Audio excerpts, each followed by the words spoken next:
সকাল সকাল আজ নিয়ে নিলাম জোড়া ইলিশ নয়, জোড়া জাপানি। দুটো জাপানি পুঁটি নিয়েছি আজকের, কিছুটা পাবদা মাছ নিয়েছি, আর নিলাম কিছুটা চিংড়ি মাছ। ব্যাস, আজকের এই মাছ নেওয়া হয়েছে।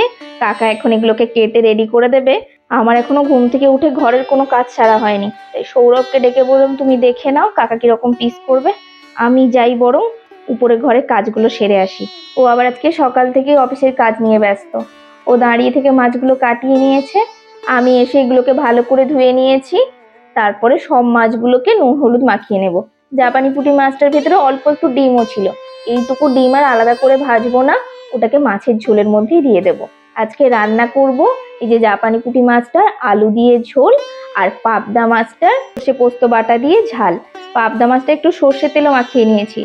অন্য মাছগুলো সর্ষের তেল না মাখালেও চলবে, কিন্তু পাবদা মাছে একটু সর্ষের তেল না মাখালে কড়াই দেওয়ার সাথে সাথে কিন্তু তেল এসে আপনাকেই দাগ করে দিয়ে চলে যাবে। একটু সর্ষের তেল মাখিয়ে নিলে ওটা ফাটবে, কিন্তু দেরিতে ফাটবে, ততক্ষণ ঢাকনা দেওয়ার সুযোগটা পাবেন। মাছে নুন হলুদ তো মাখানো হয়ে গেছে, এবার এগুলোকে ঢেকে রাখবো। আর একটু চিংড়ি মাছ ফ্রিজে ছিল, সেটাকে আজকে নুন হলুদ মাখিয়ে নেবো। আজকে যেটা কিনেছি সেটাকে আবার ফ্রিজে রেখে দেবো। এটা দিয়ে আজকে কুমড়ো আলু সজনের একটা তরকারি হবে। আজ কিন্তু অনেক আয়োজন, এইটুকু আয়োজন নয়। এগুলোকে এই জন্য ঢাকা দিয়ে রেখে আগে সবজি পাতিগুলো কেটে নিচ্ছি।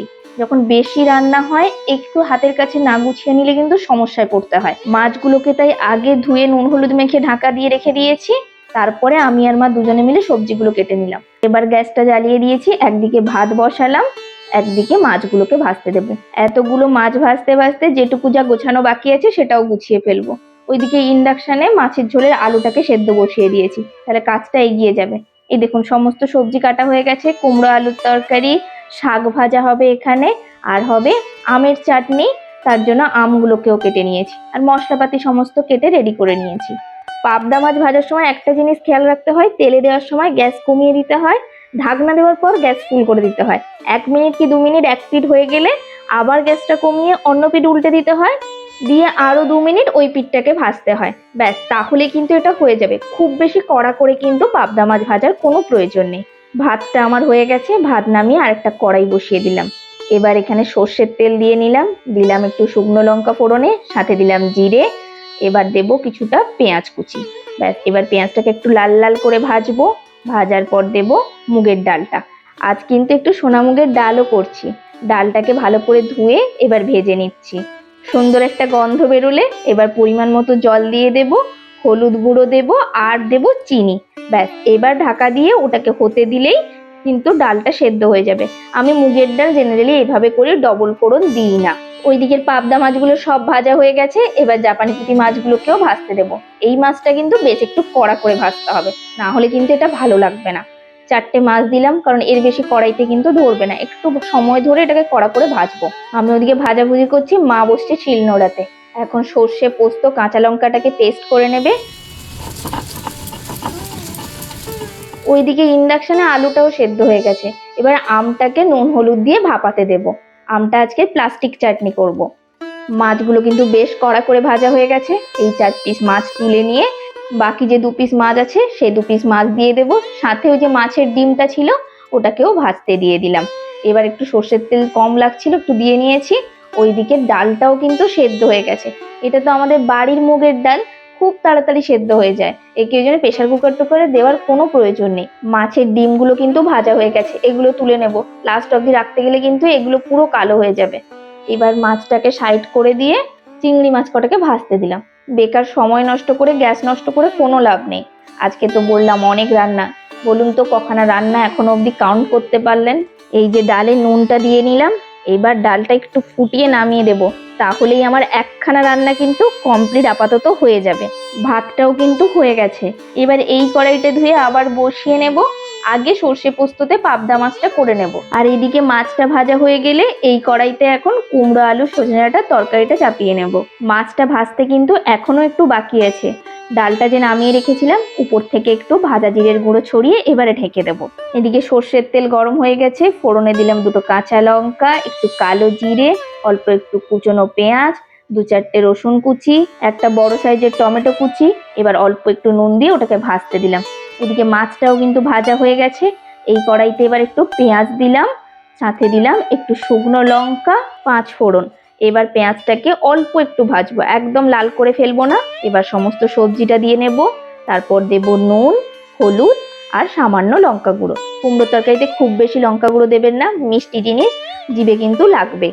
এবার একটু নাড়াচাড়া করেই ঢাকনা দিয়ে দেব। ওদিকে তরকারিটা এবার দেখবো টমেটোটা কিন্তু ভেজে গলতে শুরু করে দিয়েছে। এবার দেব একটু হলুদ গুঁড়ো, সামান্য একটু লঙ্কার গুঁড়ো আর দিলাম কাঁচা লঙ্কা সর্ষে পোস্তর বাটা। এবার একটু চিনি দিয়ে এটাকে কষাতে দেব।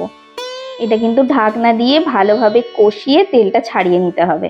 একদম যখন সুন্দর করে উপরে তেল ভাসতে শুরু করবে তখন দেব প্রয়োজন অনুযায়ী জল। এখানে 10 পিস মাছ রয়েছে আমার, সেই বুঝে আমাকে জলটা দিতে হয়েছে। আপনারা আপনাদের অ্যাকর্ডিংলি জলটা দেবেন, যাতে কিন্তু খুব পাতলা ঝোল না থাকে, কিন্তু অল্প একটু ঝোলটা কিন্তু সার্ভ করার মতো থাকে। এই রান্নাটা করলে আমার একটা জিনিস খুব মনে পড়ে, সৌরভকে আমি প্রথম রান্না করে খাইয়েছিলাম এই পাবদা মাছের সর্ষে পোস্ত। সেদিন কিন্তু ছেলে আমাকে মন খুলে প্রশংসা করেছিল। আজকাল তো আর প্রশংসা করে না, রোজ রোজ একই হাতে রান্না খাচ্ছে তো আর প্রশংসা করার প্রয়োজনই মনে করে না। কুমড়ো আলু সজনে ডাঁটাটা কষানো হয়ে গেছে, অল্প একটু জল দিয়ে এবার ঢেকে দিলাম সেদ্ধ হওয়ার জন্য। এদিকে পোস্তটাও কিন্তু অলমোস্ট ডান, উপর থেকে একটু কাঁচা সর্ষের তেল ছড়িয়ে নিলাম। ব্যাস দেখুন হয়ে গেছে, কি সুন্দর একটা কালার এসছে। এবার নামিয়ে দেব। সবে দুখানা তরকারি কমপ্লিট হলো। এদিকে কিন্তু কুমড়োটা গলতে সবে শুরু করছে, এখনো একটু কিন্তু তরকারিটা হতে সময় লাগবে। এবার দেব ভেজে রাখা চিংড়ি মাছগুলো। চিংড়ি মাছটা দিয়ে তরকারির সাথে ভালোভাবে মিশিয়ে দিয়ে আবার কিন্তু ঢাকা দিয়ে দেব। এদিকের কড়াই কিন্তু আবার ধোয়া হয়ে গেছে। এবার বসাবো আমের চাটনিটা। তার জন্য চিনি দিলাম প্রথমে, তারপরে দিলাম জল। এবার ভালোভাবে ফুটে গেলে দেব কিছুটা মৌরি আর কিছুটা গোটা জিরে। ব্যাস এবার এটাকে ফুটিয়ে দেব কাজু আর কিশমিশ। সবকিছুকে বেশ কিছুক্ষণ হাই ফ্লেমে ফুটতে দেব। তারপরে দেব ভাপানো আমটা।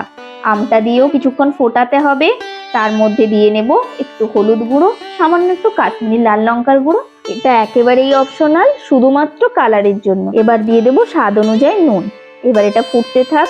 ওদিকে কিন্তু আমার কুমড়োর তরকারিটা অলমোস্ট ডান। এবার একটু নাড়াচাড়া করে উপর থেকে এবার ভাজা মশলাটা ছড়িয়ে নেব। একটু বেশি করে ভাজা মশলা দিয়ে ভালো করে মিশিয়ে নিয়ে এবার নামিয়ে দেব। ব্যাস কুমড়োর তরকারি হয়ে গেল। এটা ক নম্বর হলো? 3 নম্বর কমপ্লিট। এবার এই কড়াইটা ধুয়ে শাকটাকে ভাজতে দেবো। আচ্ছা একটু নোটিস শাকের ভাজা করছি। সর্ষের তেলে শাকটা চাপিয়ে এবার নুন দিয়ে এটাকে ভালো করে নাড়াচাড়া করে ঢাকনা দিয়ে দেবো। ওটা সেদ্ধ হতে থাক। এদিকে কিন্তু আমার চাটনি হয়ে গেছে, এবার নামিয়ে দিলাম। ব্যাস 4 নম্বর কমপ্লিট। আবার কড়াইটা ধুয়ে বসিয়ে দিয়েছি। এবার এটাতে কি করব বলুন তো? মাছের ঝোলটা করব, ওটাই বাকি থেকে গেছে। ফোড়নে দিলাম পেঁয়াজ, কাঁচা লঙ্কা, একটু গোটা জিরে। ব্যাস ফোড়নটা ভাজা হোক, এদিকে শাকটা একবার নেড়ে দিই। শাকটা কিন্তু জল বেরিয়ে ওই জলেই সেদ্ধ হয়ে গেছে। এবার দিলাম একটু হলুদ গুঁড়ো। এবার এটাকে দিয়েও ভালো করে ভাজবো। আর ঢাকা দেওয়ার প্রয়োজন নেই, শাকটাকে বিছিয়ে রেখে এটাকে ভাজতে দেব। ওইদিকে ফোড়ন কিন্তু ভাজা হয়ে গেছে। এবার একটা টমেটোকে 4 ফালা করে দিয়ে দিয়েছি। এবার দিলাম সাথে পেঁয়াজ, আদা, রসুন, টমেটোর পেস্ট 1 চামচ দিয়েছি। এবার দিলাম হলুদ গুঁড়ো, লঙ্কা গুঁড়ো, অল্প একটু জল দিয়ে ভালো করে এবার এটাকে কষাতে থাকবো।